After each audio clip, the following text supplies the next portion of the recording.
Hey everyone, I'm Maggie Campbell, the head distiller and president at Privateer Rum, and I'm here doing a tasting with you guys on our new New England Reserve rum.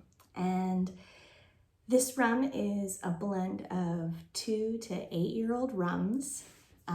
It's a blend of rums selected from new American oak casks, as well as used bourbon barrels, our own used rum barrels, and used brandy barrels. And we go through and taste and select for the flavor that we're really looking for to create a lot of harmony and complexity. We marry those casks together. We add a couple barrels of barrel-aged water, and then we put all of that rum back into very old used casks for a final rest for a few months before we go ahead and bottle that rum for you guys. This rum is really exciting for us. We're very much rooted as a distilling team now. It's me. I've been with the company for 8 years. Our lead distiller, Peter, has been with us for 7 years. Our managing distiller, Dylan, has been with us 5 years. And then Angelica, our assistant distiller, is just about to have 2 years with us. So we're very, very excited that we are more confident and expressive and really pushed ourselves to coax out a lot bolder and richer flavors over the last few years. So that's what's been aging in the warehouse. About 5 years ago, we got a really big, heavy fat style Vendome pot still from Louisville, Kentucky. And that's really allowed us to change our rum style to be a lot richer and a lot fuller. And then 2 years ago, we switched over to all single origin molasses that has a much richer flavor. So as we were tasting rums mature in the cellar, we realized it's become a totally new style of rum, and we really wanted to select and pick casks to create this new expression. It's important to us that every expression for Privateer really does taste different and has its own character. So I'm gonna lead you guys through a tasting today since I can't be with you in person like we usually are at the distillery. So you know I'm a distiller when my bottle looks like this. It's a cask sample. It's funny, I've tasted the Privateer team on it and everyone kind of had a different take. And, Bob McCoy, who does sales for us, said, it was really crushable, but like you think about it the next day. And our CEO, Andrew Cabot, said that, there was no posturing. It was just simple and honest and forthright, really simple ingredients done well. And he was really excited about that. And then Dylan, he was a huge part of creating this blend, and he really likes that the flavor is deep and it's rooted, but it's still really elegant. And it's really important to us that our rum is for everyday people and it's for everyone. And this is definitely something you can reach for every day. It just feels good and warming. And, at this point in time, in the middle of the COVID pandemic, we're feeling so much appreciation for all the really simple things in life. So it's making me a little extra excited about this very accessible and drinkable and enjoyable rum. What came out of my mouth when I tried it is I was like, oh yeah, this isn't tweezers rum, meaning I don't know if you know, in the high-end cuisine, they'll use the tweezers for plating the food very fancy, which, we always want something fancy once in a while, but this one is not that tweezer rum. It's really just kind of pleasing farmhouse rum. I love it.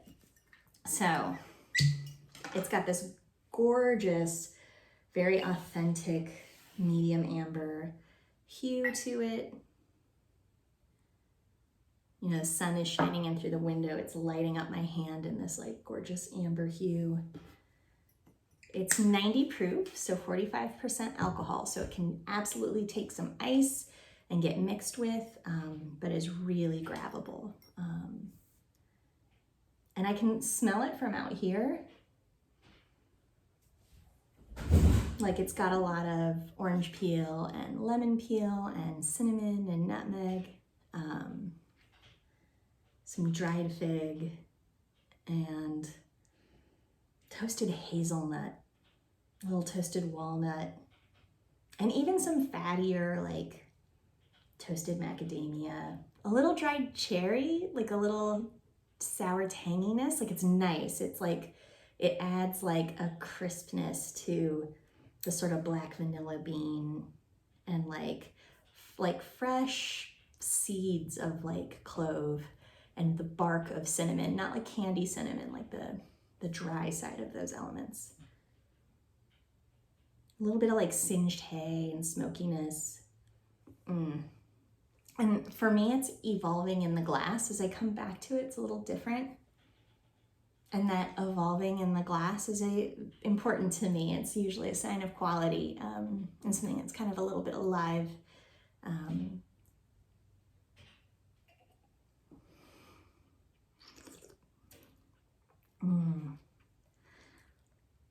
There's almost like a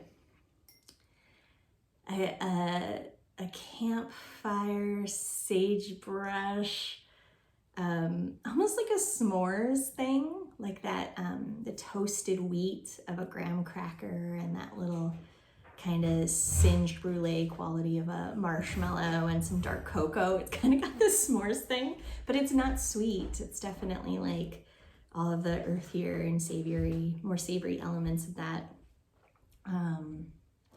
Yeah, there's a little bit of earthiness to it, that little forest floor in the background. But yeah, I'm really enjoying this one. The finish is like really going. There's a little bit of like this lemon blossom on the finish. And yeah, this like dried golden raisin sultana thing. And yeah, just the littlest bit of like the wood spice on the end, but really the oak is super well integrated. The texture is really silky. There's good energy down the palate, but there's a lot of weight and richness on the sides. Yeah, I really hope you guys enjoy this rum.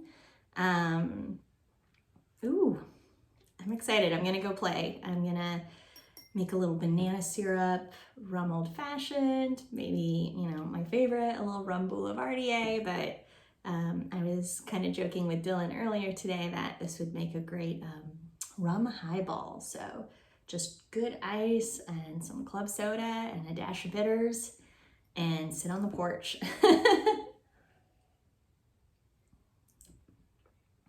Please let us know what you think about it, any questions you have, and we're really excited to share this rum with you. Thanks, guys.